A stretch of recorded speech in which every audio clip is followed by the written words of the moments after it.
Hey, Real Nerds listeners, your favorite host Ryan here to remind you that social media is great. How great is it? There's many ways you can find the Real Nerds on social media. You can download us on iTunes. You can listen to us streaming on Stitcher Radio. You can call us 720-6nerds5. Aw man, our website is so cool. You can visit our website, realnerdspodcast.com. You want to leave some fan mail? Oh, that's so easy, realnerds@gmail.com. Twitter, we got it, @real_nerds. You can even like us on Facebook. Thank you so much, and hey, enjoy the show. Hey, this is Andre Gower from the Monster Squad, and you're listening to the Real Nerds Podcast.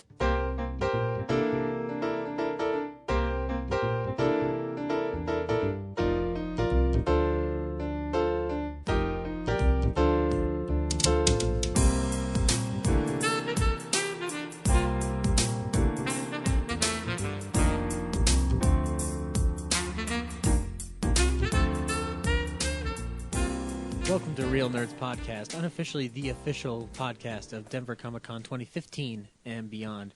I am your guest host, or host, guest host. Yeah, whatever. Yeah, Whatever I'm you your wanna call it. I'm your whatever, Zach Eastman. You're a substitute right. teacher. That was good. Yes. That was like low key. That was like, hello. Hello, everybody. Welcome to the library. Welcome.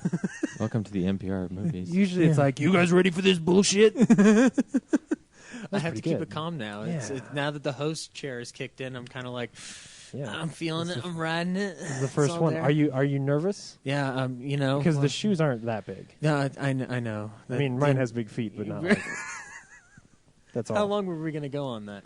I'm taking over for Ryan Frost as he is out having a child and No baby yet. Just Nope. a report. Yeah, no baby As of yet. yet. I mean, for all I fucking Baby know. watch. Like, I Taste didn't ask him, something. but Today's actually his birthday. Yeah. oh, that's true. Happy Yeah. birthday, Ryan. Wherever you are. Suck a You dick. fucking piece of shit. It would be ironic if today was the day, Yeah. but it's pretty late in the day, so He'd I be don't so think it jealous happened. sharing that day with his child. Yeah. See his child get all the cool stuff. For years. Laura, to how come you don't pay it'll always attention be to me? like, Yeah. you son of a bitch, took my birthday from me. I wanted that Spider-Man action figure, not Yeah. you. Right? Yeah. They'll be getting like gifts confused for years and years to come. Yep. Yeah. I wanted these Legos. Dad, did you take my Oh. Spider-Man issue? No. Oh no! What? I thought they were my Legos, but they were yours. This is bullshit. Yep. But anyway, so with me as always is James Hart, who you Hi. heard talking like a sad clown. And Whoa! yeah, I'm sorry. And Brad, who is tired as all fuck because he's been working his ass off on JCVD DV. Yep. 2 back-to-back days of evening shoots. How much more you got? We have one more bonus commercial to do. And September 13th at night, we're doing the final principle of photography. And then we have a bunch of little insert shots to do. So, Nice. and then, of course, there's the post-production CGI stuff and the sound mastering and the Yep. scoring and... All the explosions. Yep. How many explosions? All the are gonna be? titties. How many titties? No titties. Damn it. I mean, not in Except this, for the not- titty Not in this explosions. cut, yeah. The titty explosion. There are yeah. titty explosions. Yeah. I don't know how many explosions there are. Explosions of breath. There's like three explosions. Three really? explosions? Yeah. That's Nice. the least number of explosions in a Jean-Claude Van Damme movie. Well, this is only 20 minutes. Yeah. Oh, I guess that's true. It's a Per sample. ratio, It's a sample Yeah, of yeah. what Yeah. JCVD usually offers. Right, if the movie were 4 or 5 times as long, there would be a lot of it. That would be a good number of explosions. Yeah, You're Exactly, right. right. Yeah, man. You know, one explosion per act. you Especially know? in the opening sequence. Like, that would be like the exposition-heavy beginning 20 minutes, where there usually wouldn't be that many explosions. It's like, set to the you're 1812 basically overture. starting off with a bang. Exactly. That's pretty good. That's pretty good. Cool. Oh. So if you don't know what Real Nerds Podcast is, what we do is we go see a movie and then we share our thoughts about it. This week we saw Boyhood, Yep. Richard Linklater's 12-year epic that, well... It's actually only 3 hours long. We'll get to the review near the end of the show. Yeah. I just hope that after we get past the spoilers, we see this kid grow up. Now, but we also look at box office numbers, real news. We talk about what we've been watching lately, and we have comic books. Does anybody have a comic book this week? Nope, we'll figure that out when we get there. Right But you know on. what we do have this week, though? What? Fan mail. Fan mail. That's right. Fan mail! Yeah, we got mail. We got mail in got from mail. Dan. That's right. He actually sent it the day after last week when we podcasted. I know, it was too bad. Just Like I missed saw it. it came in, I was like, "Oh, son of a bitch!" Especially because it was about all the conversations that were happening about Ryan finally seeing all of all Star Trek: The Next Generation movies. Okay. But I'm gonna go ahead and read it anyway, and we will pretend like Ryan is here to answer some of these questions. Okay. Hi, everybody. Oh my gosh. Hi, Ryan. Greetings. Though I agree with many of the comments made in your last podcast about the Next Generation films, I'd like to say a few words in defense of Star Trek Nemesis. I agree. He's always arguing in favor of things that are like not really good. But I totally respect all of That's the your things he opinion. says. No, I just feel like it's funny. Like he writes in a lot to defend these things that is like this, we all is kind of this shit Dan? on. Yeah. this is Yeah. Dan. Okay. Yeah, I yeah. remember Dan. Yep. I love Dan. Love Dan to death. He honestly made some good points about the Twilight films. But anyway, Yeah. I agree that it is a terrible Star Trek film, so that's a good place to start. However, I think it's a pretty good sci-fi action film. Nemesis via the Romulan warship alone is worth watching Nemesis. In fact, it is so good that it was later copied by Battlestar Galactica. For that matter, it was later copied by 2009's J.J. Abrams Star Trek movie. But anyway, because and it's quite literally the same thing. Yeah. As for Expendables 3, while it may be the most well-made of the series, it really fails in the casting. Wesley Snipes is a poor substitute for Chuck Norris, and as much as I liked Mel Gibson, Van Damme had a screen presence that can't be matched. All the Expendables films have problems, and Three's is that it provides the least interesting cast matchups. Regards, Dan from Ohio. I actually agree with Dan on Expendables 3. Yeah? Because I thought Expendables 2 was awesome. Oh, yeah. I thought the first one sucked. Second one, amazing. Yeah. Third one, down the tank. Really? It just didn't work. And I didn't think Mel Gibson was bad as a villain. I just thought that like it just seemed like okay, whatever, we're doing this again. Well, and I think And Wesley Snipes, like I'm glad to see that he's making money again after having some IRS problems. But yeah. like did he really need to do Expendables 3? I don't remember him from a lot of action movies other than Blade. And I guess U.S. Demolition Marshals. Man. U.S. Marshals. The Demolition Man. I would Demolition Man. I was kidding about U.S. Marshal. Like Right. I really like that movie, but it is not in the same vein. And But they aren't as big as like say like a Die Hard or Right. like Harrison Ford being in there makes sense. You know who should Yeah. have been in there? Clint Eastwood as the president of the United States. that's not bad. That would've like been those awesome. guys.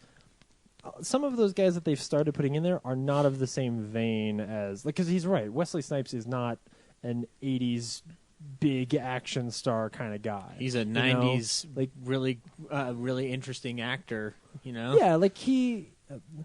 Though the guys that were originally in those movies were like those iconic, big bombastic. Like there's a reason why Jean-Claude Van Damme fits as a villain in those movies. Right. Is that he just like fucking knows how to chew scenery left and right. And while I didn't see Mel Gibson, I think he can chew scenery, but he can't do it like the champs can. He can't do it like he Jean-Claude used to Van be Damme. able to. He can't anymore. I don't know what. When did Hello, saw him- Lethal Weapon. You saw him be over the top No, in he Machete doesn't. Kills.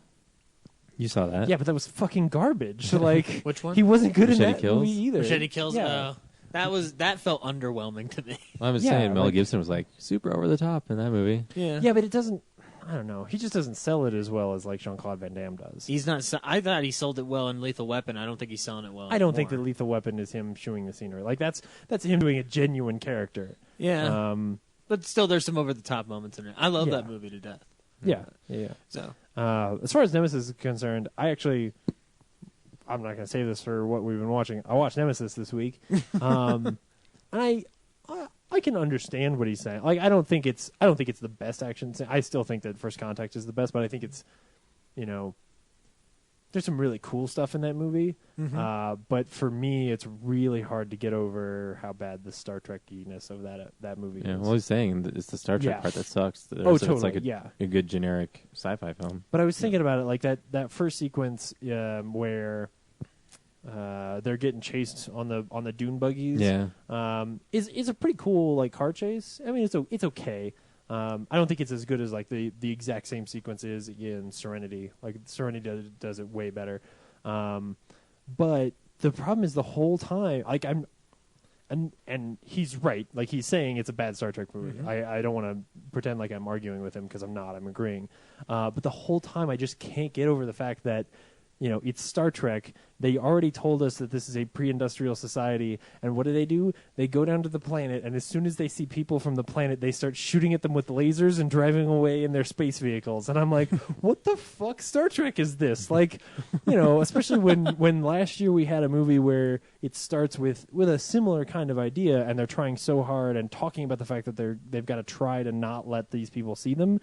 You go to a Next Generation movie, which was supposed to be one of the ones that was really mostly concerned about the sci-fi and the, you know, about people and how The we have story and the communities plot, in and space. it fails to do and any of it that. just like completely betrays. Like it just seems like it's written by somebody who didn't understand Star Trek at all, which is ridiculous because, well, maybe it's not that ridiculous. I was about to say it's ridiculous because Rick Berman is story credited on that movie, but Rick Berman is also the reason that Star Trek died. So Yeah. And John Logan, like he won an Oscar for Gladiator. yeah, but he wanted. And he said he's like a big Trek fan, and he's like best buds with Brent Spiner. Yeah, Brett Spiner is also on the story credits. Yeah, just because he Not on wanted the out. script, but So- yeah, probably, and probably just so that like, And also the movie's directed by Stuart Baird, who is mostly known for like editing action movies. right? So you can tell like he's focused on just action sequences and not really telling a story. Yeah, Yeah. yeah. Seemed like this was like a job. Oddly 'Cause enough, he edited U.S. Marshals. Really? Wow, I'm amazed that you Or did he just know that direct off it? the top He of might your have Hey, directed Brad, it. what did you watch this week? head. I U.S. didn't. Marshals. No, I just happen to know that. I think he edited The Fugitive, Oh, okay. but he might have directed U.S. Marshals. Interesting. You've got the laptop open. You can find out. I could. Google. I could. But we all know that searching up to see who edited The Fugitive makes for horrible podcasting. Not if we like do a little bit of a musical interlude, like Well, if we just talk about how bad it is while IMDb loads, then yeah. yeah. Those are clips of. I've Harrison never- Ford I've- saying, I didn't I've- kill my wife. I haven't watched all of Nemesis. I've only watched like the first 15, 20 minutes of it, and I'm not a big Next Gen fan, so I need to get back into that to really understand what the problems are. But it's been a long time since I've seen Star Trek Nemesis. Well, I mean, he It seems like it gets a really bad rap. It's like the Geely of sci-fi movies. it's too bad because Or Star Trek movies, There's I'm some sorry. really interesting stuff in that movie. I think some of the ideas are cool, but it's Q It's is really Picard's not- nemesis, not himself. yes, yeah, exactly. Like it just doesn't understand those characters very well. Right. And as far as I'm concerned, actually betrays a number of them. Data to be the least number among them. Yeah. Why do we but, need like- B4? You can just restart lore. He's out there. Well, but even that, like, what they do to kill Data in that movie is really superficial and really, contrived. Right. It's written in a way that's not like inevitable. It feels like, well, we have to kill Data, so this is how we're going to do it. And it just ends up feeling so obvious to me that. So he directed U.S. Marshals. He didn't do the editing, but he did edit Executive Decision and all the Ooh. Lethal Weapon movies. I wanted to pull Nice. out Executive Decision because I really like that movie. I love Kurt even Russell. though it is dumb as shit. But I really, really like that movie. Why is it dumb as shit? It's You just know why? it's very 90s. It's very mid 90s. 90s. That's why I love the movie Nonstop, because it just reminded me of Executive Decision and all those like different plane movies. Executive in the 90s. Decision is way better than Nonstop, and I like. Yeah, Nonstop. oh, yeah, absolutely. Executive Decision is genuinely really cool. Oh, yeah, it's just it's- like it gets forgotten the same way that like Tango and Cash gets forgotten. Steven Seagal is in the first 15 minutes of that movie, and he's not credited throughout the entire movie. He's just there. Oh, dude edited Casino Royale and Skyfall. Man, Stuart Baird did. yeah, Yeah. yep. He edited Skyfall. He wasn't allowed to direct after Star Trek Nemesis. Actually, that's kind of true. He really never directed anything after Star Trek Nemesis. Not his fault. No, it's not his fault. Not his fault. It's really Rick Berman. It takes a lot to. Someone should have taken Star Trek away from Rick Berman 15 years ago. But whatever. Do we have any more fan mail? No, I believe that's it. All right, let's spool in some real news. It's real news.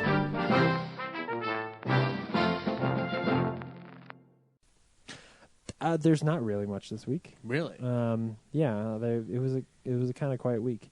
There is one really cool thing though, which is, and I came across this while I was at work today and basically freaked out at my desk. Mm-hmm. So the Alamo Drafthouse here in Littleton, Yes. has got Ryan Johnson coming to town. Yes. He'll be here for 2 days, and they're having a 3-day long, I don't know what you want to call it, a triptych, a collection of his films as well as his favorite films. So on Sunday they're showing Brick and the Brothers Bloom back to back, and then on Monday they're showing Ryan Johnson is bringing his 35mm copy of The Treasure of the Sierra Madre, and showing that and sort of introducing it. And it sounds like he's gonna actually his family's here for the next one. So it sounds like he'll probably be talking about that movie to some degree. And then the next night, he's showing Looper and doing a live commentary during the movie. So it's Sunday, Monday, and Tuesday night. Which I didn't is see that it was. amazing. I didn't see that it was 35mm. I thought I didn't even see that. That's incredible. It is. It's his copy That's of the movie sweet. because it's his favorite movie. That's awesome. So yeah, you should get some tickets. The Looper showing is almost sold out. It's about 80%. It looks like. The other two are not as much, but Right. the other two actually to me are a lot more interesting. The color commentary sounds really awesome, but Totally, But watching totally. The Treasure of the Sierra Madre and then having a fan of the film discussing it, who's gone on to direct stuff for our age, Yeah, that's totally worth it. it's really cool. Well, And also, it's one of the best movies ever made. well, Treasure of Sierra Madre rocks. you're not going to get that many chances to see Brick and the Brothers Bloom on a big screen ever again. Oh no, yeah, like absolutely. Looper, somebody's going to show Looper at a midnight screening, but like those two movies are really cool. And if you've never seen either of them, if for some reason you didn't see Brothers Bloom, or if you're one of the many people who missed out on Brick, you should check those movies out because they are really, really cool. Yeah, absolutely. especially- Brick is awesome. Before that guy starts making Star Wars movies, you should find out what he's really about and how great the movies he's made have been. And why his Star Wars movies will be awesome. Yeah. They should Looper throw does a in, good job of that. they should throw in some episodes of Breaking Bad in that. Yeah. Oh Screening. yeah, Absolutely. I'm hoping that He like won an in Emmy the for that. in the like pre-show stuff, they're going to show at least clips from some of that stuff. Because yeah, he's got some of the best episodes of Fly, Breaking Bad. Ozymandias. The Fly, yeah, Yeah. yeah. And one of the best shots from the last few episodes. There's that shot where he's in the driveway and somebody pulls a car up behind him and he just backs up and pushes their car into the street. Mm-hmm. It's such an amazing badass scene. So yeah, I think that's like kind of the only thing. Right on. I'm going back through and checking right now, but I don't see anything really that's coming out or that's been. While we wait for real news, why don't you enjoy some? There's just nothing. popcorn, You know, refreshment. a lot of in the rumors about lobby. rebooting stupid shit, like Full House or Underworld. They're rebooting Full House. No, somebody said like, oh, maybe we'll reboot Full House. Like, oh, no, they're probably not going to do that. Okay. Yeah, they better not do that. Maybe Les I'm not a fan Wiseman. of. I'm not a fan of the show, but they just better not do that because that just seems like something that would make me angry. Maybe Les Wiseman like can't come up with anything new, so they're gonna completely reboot Underworld. Oh, okay, That's Hollywood. whatever. I don't care. Well, it's a business. Yeah. It is a business. Yep. Right on. Well, right on. Well, let's put it Keep into on some, trucking. What's on? Yeah, let's keep on trucking, and we'll go into some box office numbers. Okay. This is the box office stats. Are you as good at this as Ryan is? Can you just like tell me off the top of my head, like off the top of your head, like what movie? Can anybody guess? I am thinking. I'm trying to do Karnak. Let's see. Is it Guardians of the Galaxy? Guardians of the Galaxy is the number 1 movie of last weekend. Yes. Coming back up to number 1. With how much? I don't know. You want to guess how much? 14.5 million. Nope. It was higher than that. It was 17.2. just barely beating out Teenage Mutant Ninja Turtles, which had been at number 1 last week. Yeah, thankfully, but dropped down. We'll talk about what we watched this week. Oh, good. The movie we saw, Frank Miller's Sin City: A Dame to Kill For. You want to take a guess what number it came in at? Oh, I know this exactly. This came in at what, 9.8? No, Not even you're that. high. No, 6.5. 6.3 is right about. But it was number 8 at the box office. Yikes! Beat out Robert Rodriguez. What happened? beat out by The Giver in its second week. The Giver? The Giver in its second week Giver. beat Sin City. The Giver became a movie? Yeah, and it Wow, came out. And the this fact I that you didn't don't know. know it, and it's been its second week, and it beat Frank Miller's Sin City. Isn't The A Dame to Giver Kill like For. a Hunger Games? That's kind of like story. Uh-huh. I remember Yeah, that. Oh, gosh. but it's like from before the Hunger Games. Okay, right It was on. written before that. I've heard of the book, but Yeah. yeah. Well, So, too bad for Robert Rodriguez. Maybe he should start caring again. Sorry, was that harsh? no, you're fine. Reference my comments earlier look, about that, Machete but, Kills. look, that movie though, by all like comparison of what's came out this week, as opposed to the movie we ended up seeing, This is true. Yeah. Sin City: A Dame to Kill For is way better than the November Man or. Well, you haven't seen Or- the November Man. Um, Oh, did you see the November Man? yep. Okay. All right. Well, then never mind. Okay. Then that's fair. Went to a matinee today. Oh, good. Because we'll We'll go talk into- about it when yeah in we'll what talk we've been about it watching. then. Right on. Cool. And let's throw into some comic book corner. Okay. Well, shit. What's up, nerds? It's the Comics Corner. Well, we don't have to if we don't have a comic book. We don't have a Skip comic it. book. Well, I've talked about this one before, Mm-hmm. but people should go check out Black Hole, which I recently lent to a coworker of mine. If you saw the Planet of the Apes movie this year, it's the book that the one kid taught the one monkey how to speak English. He taught him that using the book Black Hole. So that's how we'll tie it in to movies and comics. It's really good. It's super creepy and disturbing. Please do not buy that book and give it to children because you probably just shouldn't even read it because it's super fucked up. You're really But good it's at really, reviews. it's really, really fascinating and makes you feel uncomfortable about like just a lot of things. Right. So go pick up Black Hole. You can probably get it at Colorado Coins, Cards, and Comics. Or if not, he'll just order it for you. But even still, because it's a trade paperback, you'll get 20% off of the cover price, which is awesome.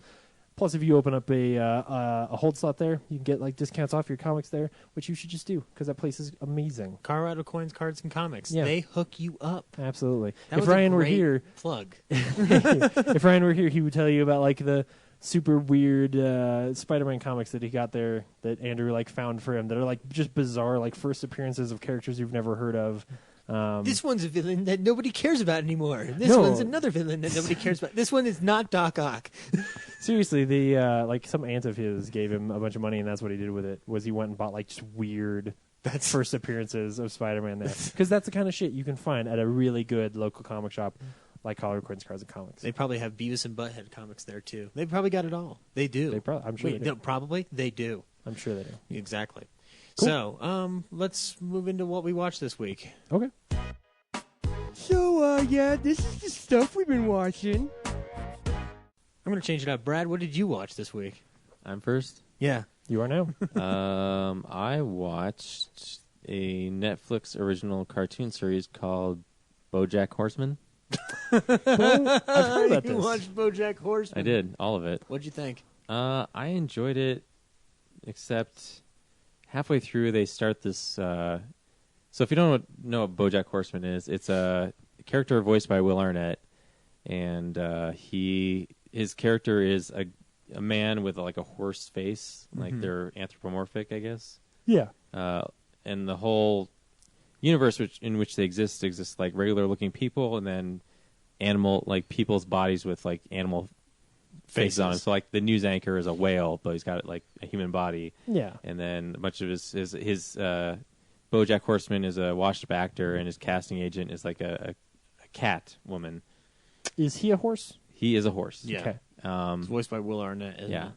And so he was in the 90s, he was on this sitcom called Horsing Around, And he was. it had a good long run, but it got canceled, and he's kind of been drinking himself to death ever since then, trying to fill a void in his life. I'm trying to come up with a horse joke because you said that the show had a good long run. Yeah, But I just can't. well, he has different catchphrases like Did he end up out to pasture? "Why the long face?" Yeah, they put my thing out to pasture. They and- use fun jokes. That's Yeah. nice. Yeah. So anyway, it's a. That's the premise of the show, and then halfway through the series, they I don't know if it's supposed to be meta like this or if it's just poor writing, but he eventually falls for there's a woman who's basically like taking notes as he dictates his biography. And he falls for her, and then obviously she's involved with someone else, so he tries to it's like a sitcom thing I've seen happen many times. So I don't know if they're trying to it being a nod to 90s sitcoms like that, or if it's just this stale, boring, obvious plot that they're going through. But Right. You can only be so original before you have to start falling into into those trappings. yeah, just the whole there's this girl I want, I can't have her because she's with this other guy, and then she rejects me, and then next season maybe, and he makes a move, and she gets kind of confused, but then eventually she ends up staying with. It's like this sitcom plot I've seen over and over again. Is she also a horse? She is not a horse; she's a human. She's a Vietnamese woman. Super weird. Yeah. And then her boyfriend is a yellow lab named Mr. Peanut Butter. And BoJack Horseman's casting agent is called Princess Carolyn. Now you've got me back. Yeah. Yeah. Patton Oswalt is many voices in the show as big characters. The second episode is called BoJack Hates the Troops, and it's all around. BoJack goes to the grocery store, finds a tray of muffins in the produce section. Mm-hmm. He just buys them, or he thinks about buying them, but then this seal comes up and says, "Hey, I had those. I had dibs on those." And BoJack's like, "So what? They were sitting out here who leaves them in the produce section? Anyone could have just taken them." And then they just kind of it's a misunderstanding. And then he just gets petty and takes them. And then later in the day, they check on the news. There's a report from that. Apparently, that's a Navy SEAL. And so, yeah, BoJack basically out of spite eats all the muffins, and then it gets misconstrued as him hating the troops, and he's actually I don't hate all the troops. Not all the troops are good guys. Some are, but not you, and I'm sure a couple others. And so it's just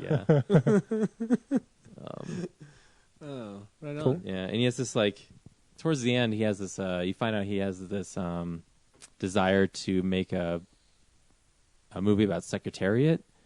Who I didn't see the Tobey Maguire one, but No, that's Seabiscuit. that's Seabiscuit. No, that's Oh, Seabiscuit. Secretariat is the one with- Secretariat is Oh, with Diane Lane, yeah. Diane Lane and John Malkovich. did that horse kill himself? No. Because in this story, Secretariat, I guess, fell on hard times and jumped off a bridge. And he was BoJack's hero. Oh, actually, I think my favorite part is when they flash back to BoJack's past, where he's living with his mom and his dad who hate each other, and his dad's like a super conservative. Yeah. And BoJack's this little tiny horse with a sailor costume, and he's so sweet. And he's like, "Hey, Dad, I made this for you." He this little heart-shaped Valentine for his dad, and his dad's like, "What is this communist thing?" And he's in the middle of making a ship in a bottle. He just spews out every conservative trope to explain why his son is disappointing him. He's just this little innocent kid. The first ones where he's his dad's having breakfast and his wife comes over and just throws a breakfast burrito on the table and is like, "Here, I made this breakfast burrito for you. Sorry I couldn't do it as well as your secretary, but..." And then his dad says something like, "Yeah, well, if my secretary got an abortion too, then I'd be in a better situation." And then it pans over and little BoJack's sitting there. It's "I'll take the burrito." Shit. So it's pretty funny. I didn't like the whole cliched BoJack falling for his Ghost Rider plot. It's It's got fun moments though. yeah. Right on. Cool. James, what did you watch this week? Well, we're going to talk about Star Trek Nemesis. I also got a chance to rewatch The Dark Knight Rises, which I realized I actually have not seen since theaters. So it had been a while. And damn, that movie is good. That movie is super good. Like, I mean, it does have its. what? Who cares? Yeah, Like, seriously, it's that fun. movie's fucking good. I mean, nothing's gonna Like- top The Dark Knight for me. But Right, The Dark right, Knight but- Rises comes really, really fucking close. yeah, like that movie's just. I don't even care about like comparing them. Like that movie is just I can sit down and enjoy that thing. And Yeah, it's really pretty enjoyable. badass to watch. And sure, it's fucking long, but the sequences are amazing. And some things don't make sense, but whatever. I don't give a shit. Like, you know what's cool? It's Batman. Fucking Batman and Bane and Catwoman getting on motorcycles, and like that movie is great. That one actually, like, when I'm trying to decide like which Batman movie to watch, like that's usually the one I end up just putting on the background and watching. Yeah, because 'Cause you're it- like, well, if I watch one of the ones I really like, if I watch The Dark Knight Return or just The Dark Knight, like I'm gonna I'll get sucked into it. Yeah. Yeah. Rise And is I don't want to watch any of the shitty ones. But Rise, you're just like, no! yeah, I can I enjoy can watch it, all of and this! like you'll get to like Batman get his back broken. I'm like, yes, I'm in again, and then and it's actually like better on home video just because I can understand what the fuck Bane's saying. Yeah. throw the subtitles up. Instead of just... Well, no, you don't need subtitles. It's just that like his voice is so loud. I remember his voice being so deep and loud in the theaters that it would like boom and echo, and you couldn't always quite make out what he said. Whereas on my TV, like, oh no, I understand. Like, yeah, it's the fire rises, and I'm like, oh okay, yeah, the fire rises. Okay, There's a lot yeah. there's a lot of Kenny One of us must McCormick stay around. moments in that movie. Yeah, like there's when I just, saw it in theaters. there are lines of dialogue this time that I heard him say where I was like, that's what the fuck you were saying. Yeah. Like, oh my god, this whole time I've been wondering like what he told that dude on the plane. No idea what was going on. Oh. I was just like, okay, whatever. Like, oh dude, that's a cool shot. That whole opening sequence to me never had a clue what the fuck he was saying to anyone. Just knew like, well, I don't know, Bane's here. Oh my god, those guys are all dead. That's cool. Whatever. Yeah. Some blood in a bag. I don't get it, but it's a cool idea. Yeah, I didn't understand what that blood in the bag meant either. It was we- just there. yeah. I thought it was like there's a transfusion so they can like mistake somebody. Well, yeah, for they're identity. giving the actual guy's blood into the body that they're pretending is him. That's right. Yeah. Oh yeah, because they said like it's his The body. doctor's blood is in the bag, and they're putting in just like a random body, so that when they Yeah. find the wreckage, they'll think that guy died. Okay, yeah. And then like the other guy has to stay around because like the manifest said that there was one extra guy, right? That's good because I thought at first it was some kind of vampire like fad thing that I didn't understand. Yeah, like Bane's been feeding on the blood of other people. Yeah, you know. It's actually Morbius. you don't know this, but Marvel and DC had their first crossover, guys. It was Yeah. 2 years ago. Yep. That movie's actually about Morbius. I haven't seen that movie since theaters either. Yeah, it's really worth checking out. It's really good. How does Bane eat? How does he eat? I don't think he does. Venom? Venom? He just eats venom. Yeah. He just gets Yeah, a no, hot beef he gets injection like into his he gets mask. I don't think it's Venom. I don't know what that is, but it He isn't gets, like- Venom. No, I think he gets like a transfusion. Yeah. I think it's like a venom. He doesn't eat. It's a gas version of venom, I think. Yeah, I think it's also something like meant. I don't think it's conveyed well in the movie, but I think it's meant to, like, it also has a numbing effect. That's why he's able to tolerate pain more. Yeah. Right. Because he's got whatever thing happened to his face. Yeah, Right. it's like So- constantly hurting, Yeah. and then numbing that numbs his whole body. So that's why Batman's punches don't have much of an effect. And numbing his whole body also numbs him to the plight of humanity. Yep. Don't know if it's that deep. Anyway, it's fucking cool, man. And then finally, the finale of the third season of Korra, and hopefully not the last season of The Legend of Korra, was not aired. Things don't air on the internet, since it's not on TV anymore, because they're probably going to Doesn't cancel go the through the show air. again. You're on the stream. What? It doesn't even go through the air; it goes through the ground. Yeah, it's just like some dude hits a button and is like, "Here, you can watch this now." And I was Still like, Wi-Fi awesome. signals and like stuff like that. Yeah. Transmission of data. And so this season was a lot less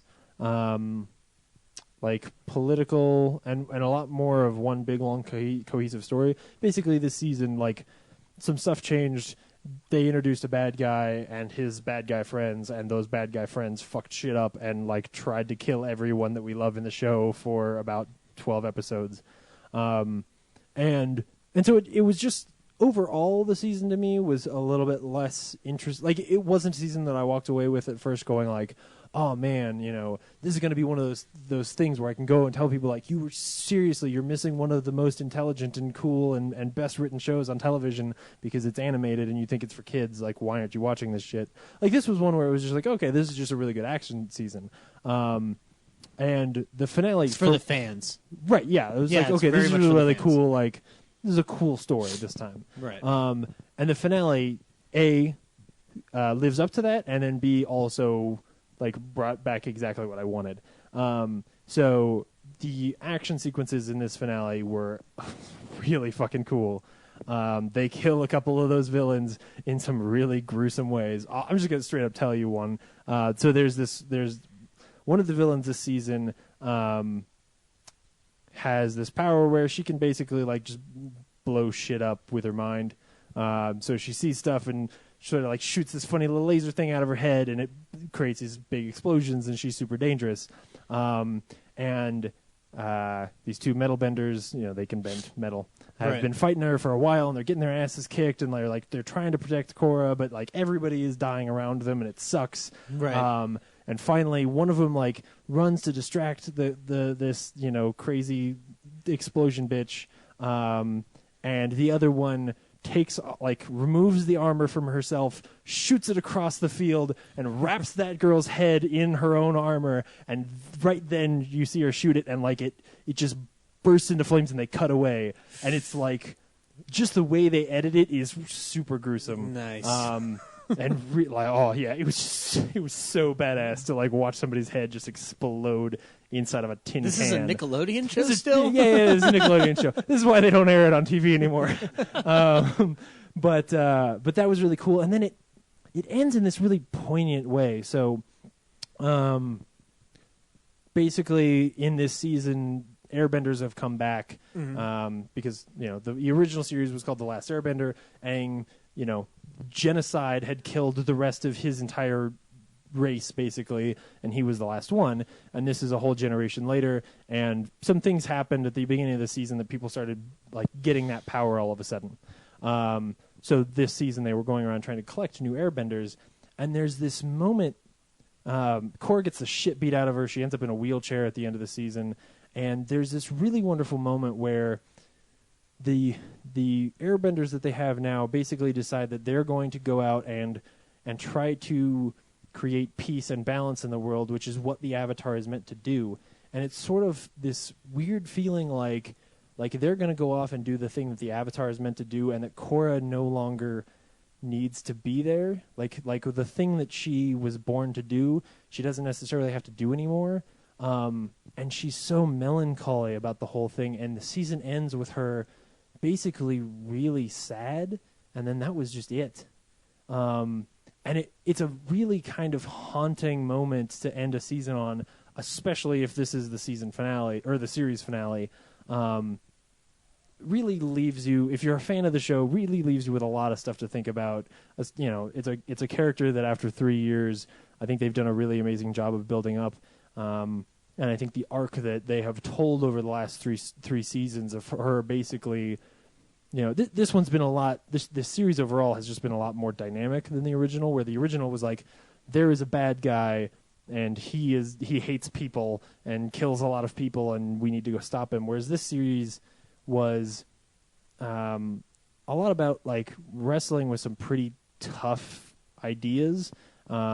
This season, the bad guy this season was basically an anarchist, and like makes some pretty good arguments, especially for a kids show, about like why that makes sense and the rationale he's coming from. And the story arc that they've told for her as she sort of deals with these big issues has been really interesting, and has been a character that I've really loved and will sorely miss more than I even did the original series.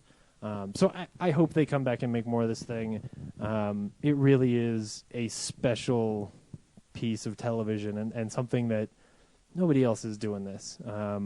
So if you're still are not listening to me and not watching any of the show, like, the fuck is wrong with you? Like, go give this thing a shot. I know it's animated or whatever, and it seems silly to you. It's a really, really smart show with some really cool stuff to say and some characters that will absolutely stick with you. Go out and watch The Legend of Korra, guys. That is the last time that I will panoply for this show. No, it's fucking not.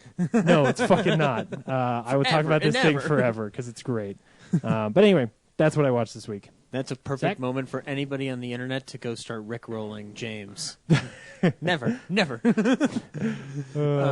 What did I watch this week? I told you I saw two films. I also saw two other films. First two films were TMNT or Teenage Mutant Ninja Turtles. Yes, Michael Bay's Teenage Mutant Ninja Turtles, and you guys give me a lot of shit for loving Michael Bay, and I don't give you any shit. Not shit, but like that. Remember? Oh my gosh! For anybody who doesn't know how wonderful these guys are, they gave me a VHS copy of Pearl Harbor, and on it they wrote. Right. Dear Zach, we heard you like Michael Bay. Love the real nerds. And so since then, every time I see a Michael Bay product, I always think of these guys. This was like the first Transformers movie for me, so it was it was awesome. It was hard to watch. God damn it! Because I'm not a big fan of the Transformers movies in general. Like, I liked the fourth one, but I told you why I liked it. Yeah, Marky Mark knows how to talk in a way that I'm like, okay, I want to watch this guy just act today. today it's Mark Wahlberg acts day. Yeah.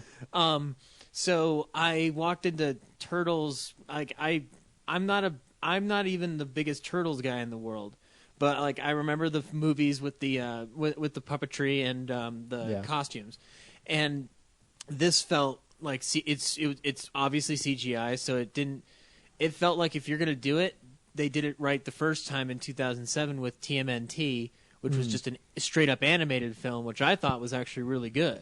Yeah. And it was really like solid storytelling and solid. Like I believe it follows continuity from one of the shows, but this one felt like we have no idea how to sell Teenage Mutant Ninja Turtles to this generation. Mm-hmm. Like everything felt like they either retried to do stuff from the 90s in the most updated, stupidest way possible. Yeah, like or they just didn't know how to handle certain elements and they were trying to make it as edgy as possible, like different. Like they were trying to deviate so much from continuity, it seemed like Shredder wasn't really Shredder. You warned me about that, Brad. And I didn't believe you, and then you were right. He wasn't Shredder. It was just some guy. It was just some dude. Yeah, and William Shredder's Fichtner basically plays a some henchman. Yeah. So, like, as a nerd, I didn't really appreciate it, and I also just didn't appreciate the length of it. It was way too long for me. But, yeah. There was way too much Megan Fox in that movie. Yeah, way too much. Way too much. I like Megan Fox. I think she's okay. She's not shitty, but, like, she's just, I just don't know how good of an actress she is, like, or how much she even cares. When she's the focal point of the movie, which is not what I want. Remember the part when after she runs into them on the rooftop? Yeah. She goes back to her own apartment, starts going through her letters and diary. Oh my gosh, what? And wondering, like, fucking exposition. Did these guys look familiar? Oh, that's right. I did name 4 turtles and a rat. Silly me. How could I forget that? How would I forget those 4 turtles and a rat? It was only just 10 years some ago. Weird voodoo recipe. In the laboratory fire that my father died in. Instead of saving my dad, I took them out into the street and threw them into the sewer, thinking that would save them because I'm a fucking idiot. It was hard to watch.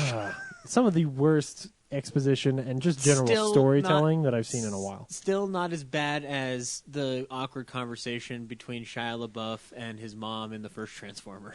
I so disagree. I think that movie is cohesive and tight and an interesting action movie, even if you hate the action in those movies or you hate those characters. Like, that movie is well defined at least follows like the structure of one of the few that makes sense. Yeah, because right. The other like, at least don't. It's telling me a story.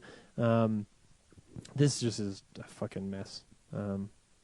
Yeah. Right. Yeah, it's just not great. I didn't like it. And to be fair, not directed by Michael Bay. Right. Yeah. No, directed by Jonathan Liebsman, I think his name is. Yeah. And then I saw The November Man.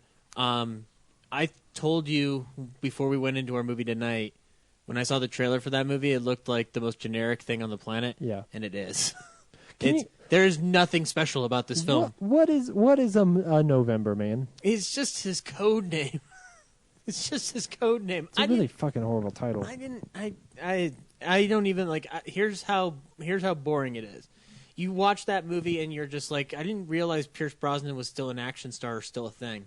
Yeah. Like throughout that whole movie, I was wondering, like, how did this get a wide release? Like, there's other movies that have come out on VOD that are better than this. No, it's real simple. Someone said Liam Neeson. Ooh, That's what they thought. They thought they were getting their own version of a Taken film. that makes sense. Yeah, where they're like, "Oh, we'll take an older guy who used to who We'll not even put it used out to in the be, middle of but, like, September when nothing happens. Right, exactly. Okay, exactly. I see that formula And work. we'll market I it could see really it well, working. and there will be a generation of people who still remember loving Pierce Brosnan who will be like, "Oh, Pierce Brosnan's back. I remembered 1998. I loved Pierce Brosnan then," and those people will go see it. But he's not Liam Neeson. It's just really generic, but Yeah. I don't know. Like I didn't like it. Like now I did see two movies that I did like. I saw Star Trek: First Contact, awesome. and The best action scene movie of the. those are some of the best action scenes in a Star Trek film. It's also one of the best stories for a Star Trek film. Yeah. It just played out like a really it's like a really cool fan episode. Here's the thing: if you wanted to make a Star Trek Next Generation movie about Captain Kirk, Captain Picard fighting himself, that's the movie, right? Like that really is a movie. That would where, make more sense. That really is a movie where Yeah. he is fighting against like his own. He's nature fighting in a lot of against ways. it's the Borg instinct. Well, and just his sort of anger and bitterness over the things that have happened to him, like that's what he's fighting against. And Yeah. that amazing sequence where he breaks his tiny little ships and he finally realizes, like, I have to blow up the damn ship in order to Yeah. stop these guys because that is more important than, like, my own pride. That scene is better than any of the stuff in Nemesis where he is supposedly fighting himself. Right, and I love that moment, like right before when he's like, "I won't give up the ship, I won't give it Yeah. up," because I like as a Star Trek guy, I'm getting why he's doing it. As a 'Cause I moviegoer, love that ship. Yeah, as a moviegoer, I'm looking at it going like, "Oh my gosh, this is a really good like scene of conflict where I can like go either way with Patrick Stewart at this Right. point." Yeah. Like if I didn't know like what kind of character Picard is, you could easily fool me as an audience member who didn't watch Star Trek. The into Next basically Generation. thinking that this is a, white whale sort of story. Right. Which if you it look is. at it as Moby Dick, it's Yeah. Moby Dick in space. Yeah. It's really good. It's just so awesome. Man. And the other thing that I watched this week was I started watching Arrow. Oh, okay. I'm only 3 episodes in. Why do people say this show is good? 'Cause- I think I know why. okay. Smallville. That's it. It's because Smallville worked. I liked the first season and a half of Smallville. I don't like And you don't Superman, like Arrow? but I only watched the first 2 episodes. Mm-hmm. To me it feels very cheap CW like, and then I started It seeing is. like the early pictures of like It is, but that's some like of the villains and things like that, and going, hey, this looks like garbage. But that's what makes it fine. That's what makes it fine because it does have a bit of that CW flash to it. okay, But that's fine. Like it's a comic book character. Like and honestly, like it's a comic book character. Yeah, but- that's a creative license that works. Marvel does it all the time. Sometimes where they get really flashy. Now they tell way better stories, but like they can Yeah, get I think flashy they- at their moments. But I think they hold themselves to a higher. Like some of the stuff I've seen from that, and again, I haven't been watching it. I watched the first two episodes, and then like started seeing some of the promotional stuff of like what some of those villains were going to look like, and I was like, this looks like mid '90s hot garbage. Like It's better than that. Okay. You have to get more in. okay, Like I mean, I'm only 3-4 episodes in, but I after that first episode, second episode was way better. Third episode way better. Fourth episode, like it gets better as it's going on. Okay. That first episode does feel kind of CW flashy, but the attitude is right for Green Arrow. Okay. Like it's an attitude that makes sense, and it's the acting choices in it are nice.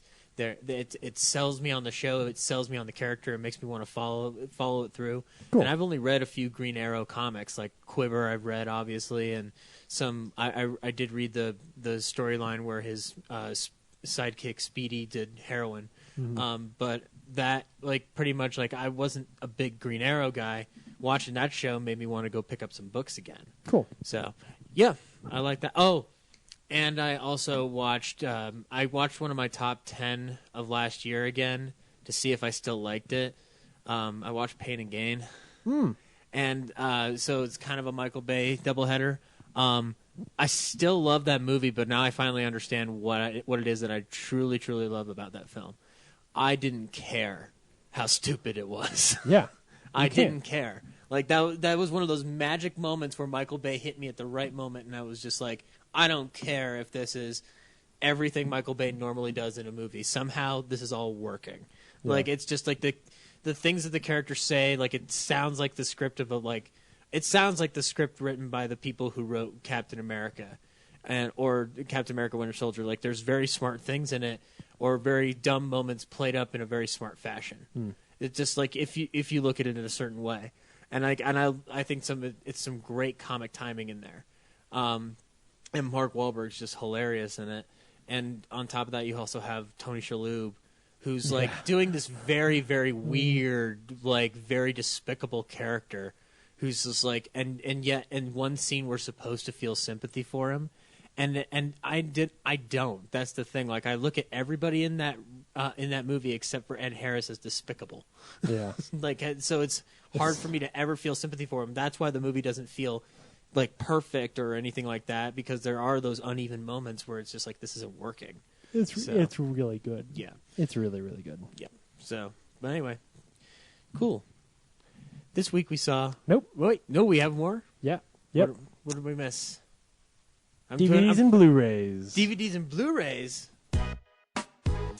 DVD releases and Blu-rays. I can't believe I missed it. I already fucked up, Brian. I'm sorry. It's okay. It's okay. It's okay. I was just gonna let it happen. Sweet child. The big release actually this week is Draft Day, which I didn't get to see this year, but Ryan and Brad did, and you guys kind of liked it, right? If I remember correctly? Yeah, it's all right. Okay, but whatever. Person of Interest Season 3 comes out this week. Mm-hmm. There's a straight to Blu-ray film version of Heavenly Sword, which is a video game that was like a premiere game on the PS3. A Blu-ray of For No Good Reason. Is that a new movie? That's the Johnny Depp movie, but he looks younger. Which Maybe one? he's just cleaned up. For No Good Reason. For no good reason. Yeah, with Terry Gilliam and Johnny Depp and Ralph Steadman. Oh, it's about Ralph Steadman. Oh, You know who that's- Ralph Steadman is? No. Ralph Steadman is Hunter S. Thompson's artist. Oh, okay. The guy who drew all the Yeah. Gonzo paintings for Fear and Loathing in Las Vegas, and Yeah. all the Hunter S. Thompson articles for Rolling Stone. Gotcha. Yep. I want to see that documentary. I have it on my Amazon queue. Cool. Anyway, well, that's out this week. As well as Season 9 of It's Always Sunny in Philadelphia, which has a really great cover. And I believe it's Season 5 of The League, both of which are really good. So you should go get those. Right on. But anyway, that's DVDs. Cool. What did we see this week? This week we saw Boyhood 2, Life Sucks. No. Oh. Boyhood 3, Boyhood 2, The Suicide. Deal with It. Boyhood 4, what did you call it, The Grave? Oh. No, Yep. this week we saw Boyhood, Richard Linklater's 12-year epic. James, should people go see Boyhood? Yes. Boyhood is... I mean, this is not a movie for everybody, right? Like, this is definitely a indie little picture, but I think it's really cool and a special experience. I don't think you need to, like... I don't think you have to see it in a theater. That part's cool, but when you do see this movie, you sit down and really pay attention to it, because there's not really a lot of a point to it, but experiencing this whole 3 hours of watching this kid grow up over a 12-year period, it's really special, and there's a lot of nuance to it. So give it your attention, for sure. I think this movie is important to me in some ways. So yeah. Yeah, I'm gonna agree. It's 2 for 2 because Brad did not see the movie this week. There's just something about walking out of that film with the last line in mind, and I won't spoil it in the beginning one right here, but to watch that film and to get to that moment, I had to imagine that Linklater going through his head was like, "This is why I'm making this movie." And to watch the development of like seeing that kid from 6 years old to 18 years old is mind bending to watch as a cinema goer, as somebody to watch, as somebody who's watched like movies for years. I've never seen anything this powerful, other than maybe the movie 49 Up by Michael Apted. And this felt like a dramatized version of that in some ways. So I really enjoyed it, and the performances are fucking phenomenal. They're really good. Here's a trailer for Boyhood.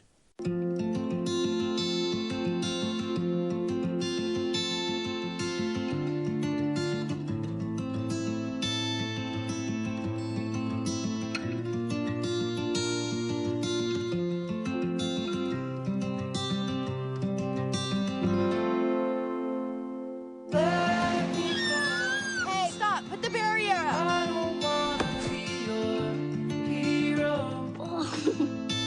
I don't wanna be a big man. I just wanna fight with you. guys ready to have some fun?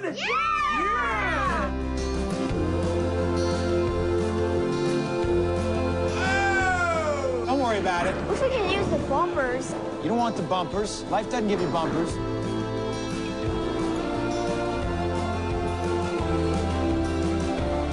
We have a new student joining us today. Hey, dude.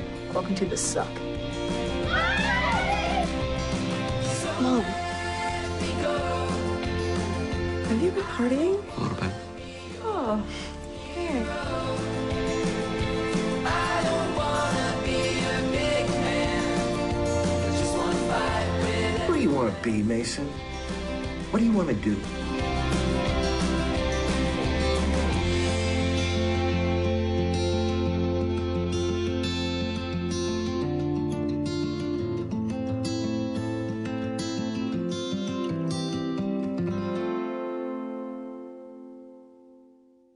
So there are times when, like, the clearly non-actor characters in this movie, like, you know, there are times when some dialogue is really stilted or things like that, but it ends up not really mattering because It's a slice of life. Exactly, like you sort of know what he's doing and you tend to forgive that stuff.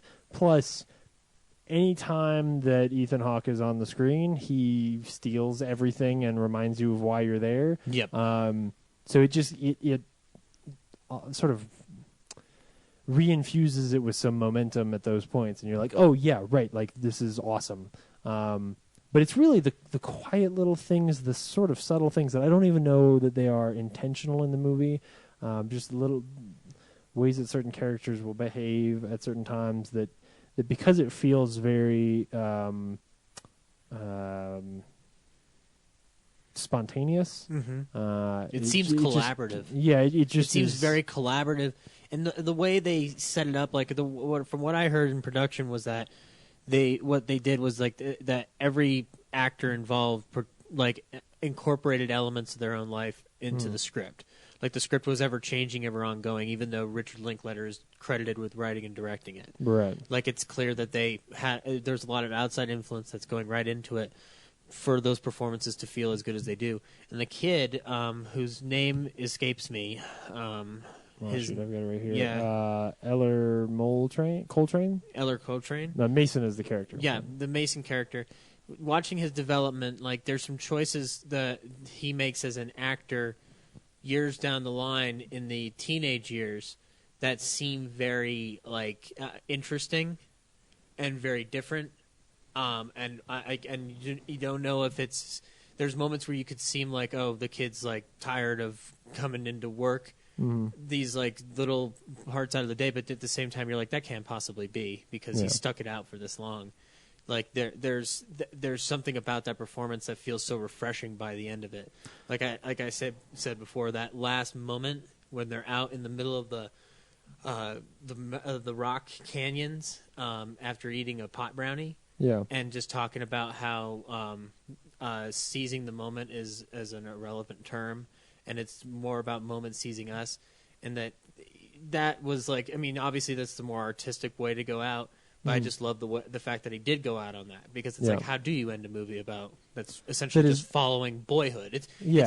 This movie is not really for like a nerd podcast. But there's not. Weird way. There isn't really there's not a lot of plot. I mean, there is to some degree sort of this overarching journey that this kid goes on inside of his family to try and sort of just survive some of the things that happen. And you see the difference in how he responds to certain events Yes. early in his life as then opposed to later on, Right. especially the fact that he has 2 bad alcoholic stepfathers throughout Yeah. his life.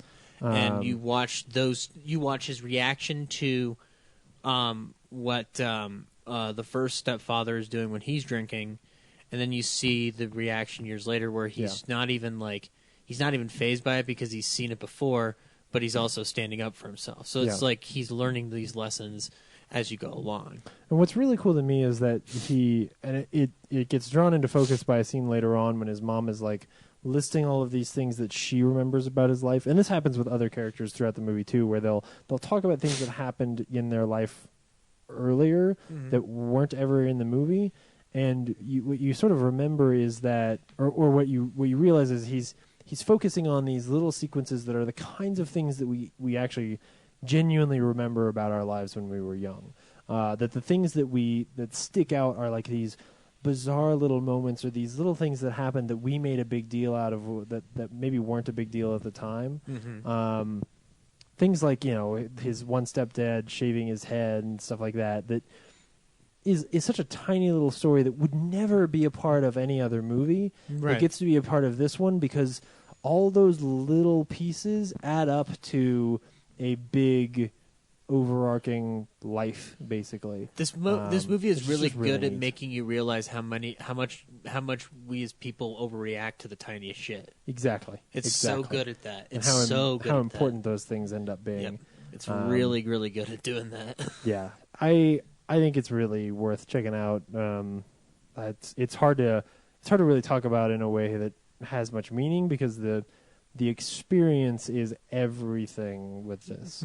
I actually think seeing it in a theater is important because you have to force yourself to sit down and watch this. Yeah. If you're not accustomed to watching, it's a very long film. It's over close to 3 hours long. If you're not accustomed to watching movies like this, it's best to see this in a theater and make it that experience. Make it like the play you're going to go see this month or something like that, and it's way cheaper than a play. But treat it as if though you have to pay attention. This is not. There's no explosions in this movie. There's no turtles.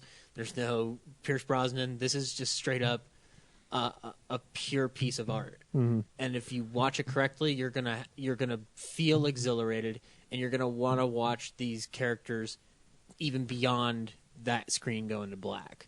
Yeah. Like what I was saying about it was amazing is that I was telling Brad right as I got out of the theater, I was like, if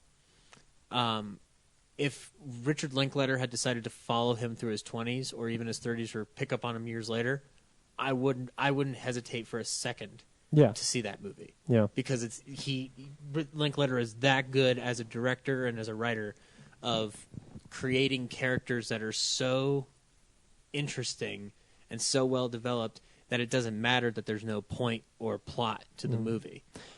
I think that the last thing that I want to really dig into on this is that what's really cool is that he so deliberately doesn't let it make a point. Really, there are things that I wanted him to tie together. There are moments I wanted to see in this movie, things that I wanted to hear characters say to other characters just to resolve certain issues. And what I realized is that was very deliberately what he didn't want. Like he was trying to avoid that stuff.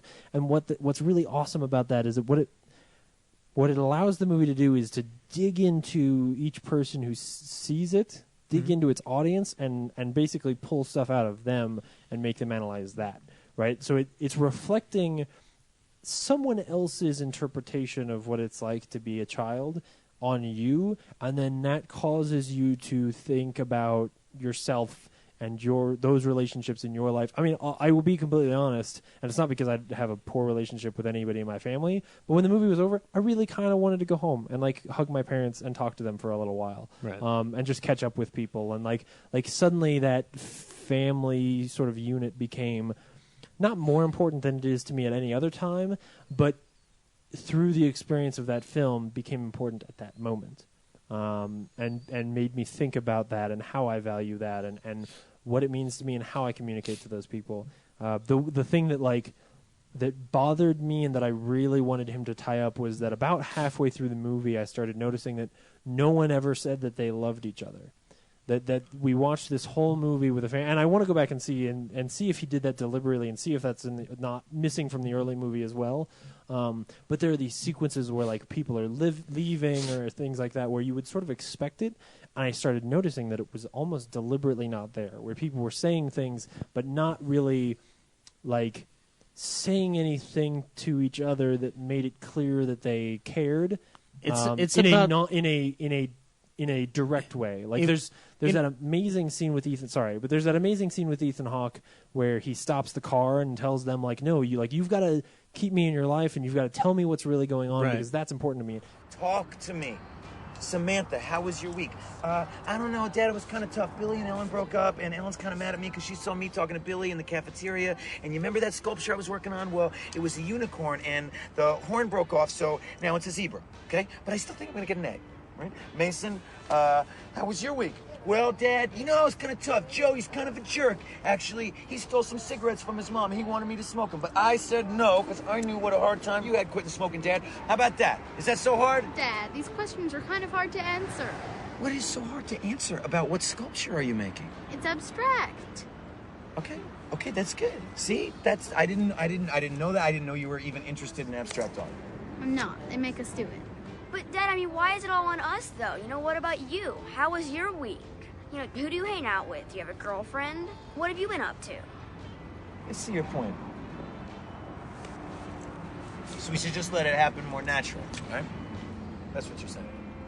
Okay, that's what we'll do. Starting now.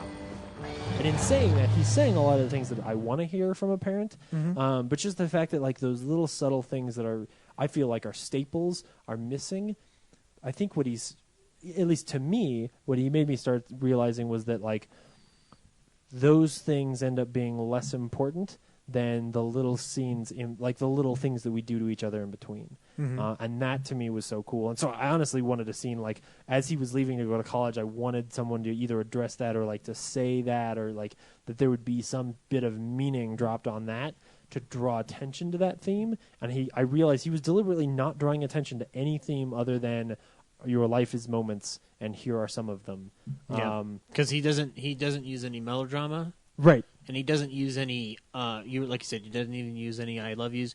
Doesn't use many forms of intimacy outside of when the boy is actually, you know, like starting to talk to girls and stuff like that. There's nothing in that realm, and what's wonderful about it is that it does play on the idea that we think about unimportant shit more than we do about like good moments. You know, like we focus on negative sometimes more than positive, and you see how the negative effects don't really make this kid like a douchebag or anything. Yeah. He's just a kid going through the same things that kids always go through.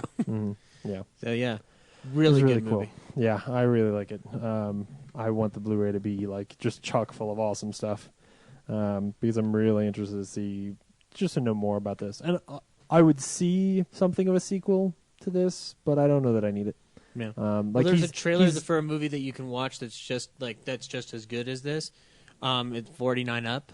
Oh, yeah. Yep, where they followed people from a younger age to like the age of 49, and it's a documentary, so it's like it's more real. It's real and it's raw and it's uncut.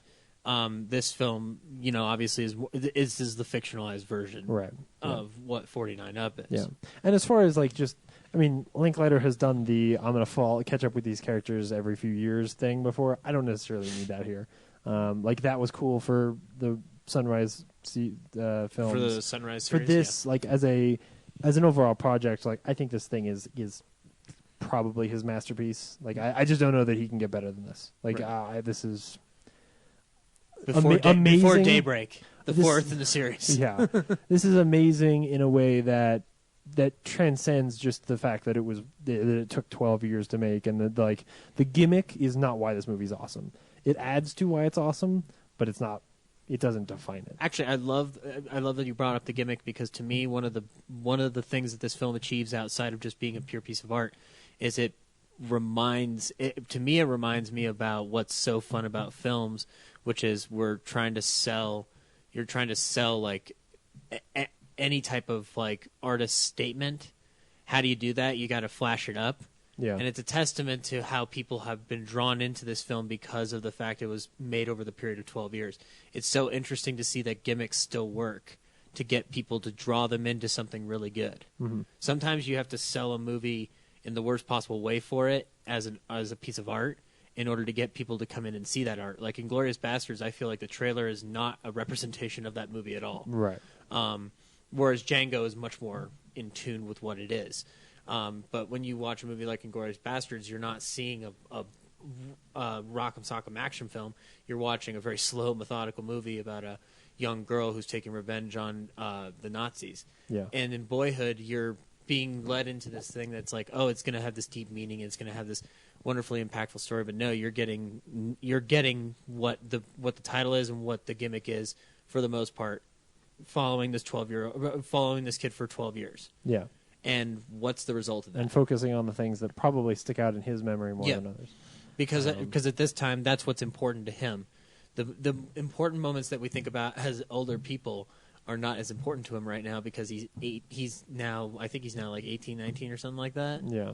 Like those moments like are going to mean nothing in the next like 10 years, but they mean something now. Yeah. So, Yeah. yeah. It's really cool. Yep. It's really cool. Cool. But we are literally putting Brad to sleep. Yep. So Next week we are seeing, what are we saying? We have no idea. We have no So, idea. Tune in next week, and we will probably see something. Tune in I next don't know. week when Zach still doesn't know what's going on. September's a real rough month. Yeah, So, but we get in 2 weeks. We get some walrus. Yes. 3. Yes. 3. 3. It's three. really 3 That's weeks. 3 weeks. That's Yeah. right. 3 weeks Yeah. till walrus. Yes. So yeah. So right. come on back. All right, We'll yeah. talk about something next week, but Come who on. knows what? Well, we'll talk about your white shirt, something like that. I don't know. No, we won't talk about that. Okay, it's fine. fucking stupid. Okay, that sounds God damn it. sounds terrible. Okay, Uh, fine. do I'll you know never how be to- the host of this show again. Do you know how to end the show? Yeah. Fuck you, Ryan. Nope. No. You Bye. just say bye. Bye. Visit our website, realnerdspodcast.com. You can tweet us at real_nerds. You can email us even, realnerds@gmail.com. Like us on Facebook. Hey, stream us on Stitcher. You want to call us? 720-6nerds5. And download us on iTunes. Just search Real Nerds. Thank you, Joe Kempter, for the wonderful voiceover. And also Spark Mandrill for the wonderful late-night jazz smooth sounds of movies. You can find him on SoundCloud. This has been a Nebulous Visions production.